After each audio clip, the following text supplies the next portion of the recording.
Yes sir, good morning. Umaga na naman, maghahatid na naman. Halika, sama ka sa biyahe ko. Alright. Napakaganda ng panahon. Ang sarap mabuhay. Yung tipong payapa, tahimik, at merong masayang buhay. Yung walang problema, yung sakto lang, yung simple lang, at higit sa lahat, nagmamahalan. Sana all. Wow! Kaya lagi nating piliin araw-araw ang maging masaya, maging positibo sa buhay, at maging payapa araw-araw ang kaisipan. Yung mga problema na dapat hindi natin pinoproblema, wag na po nating problemahin pa. Kasi kapag pinoblema mo ang problema ng iba, gagawa ka talaga ng problema. Ang gulo, no? Kaya naman, umabante lang tayo ng umabante. Maging positive, maging masayahin, at maging humble sa buhay. Kaya naman, pagbutihin natin at galingan po natin ang ating mga ginagawa sa araw-araw.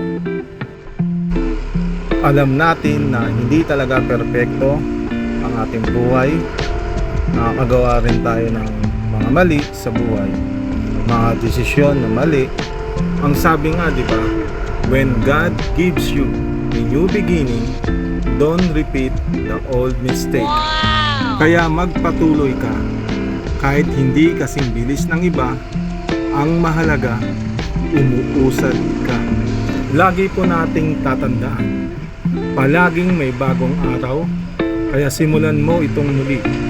Iwanan ang lahat ng negatibo o masamang sandali sa kapaligiran mo at mamuhay na may pag-asa. Wow! Ang buhay sa mundo hindi madali, pero babangon, aahon, kikilos, mabubuhay, maniniwala, magtitiwala, magpapatawad, magsisimula, magmamahal, hindi madali, hindi magmamadali. Pwede na! Ang sabi nga ng teacher ko sa Hekasi, pinagpala ang taong marunong humanga sa halip na mainggit, naghahangad na kaunlaran ng iba kahit na siya ay nasa kahirapan pa. Kaya naman, naniniwala ako sa kasabihan na kapag pumulakpak ka sa tagumpay ng iba, para ka na ring nanalo. Okay, hanggang dito na lamang dahil malapit na po kami sa school at baka tayo ay lumampas. Tandaan, hindi tayo perfect, pero kaya nating maging maayos at payapa at maging tama ang ating buhay. Pwede na! At yun lamang po. At maraming salamat po sa inyong lahat.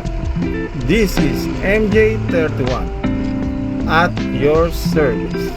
At huwag kalimutan mag-follow, like, and subscribe.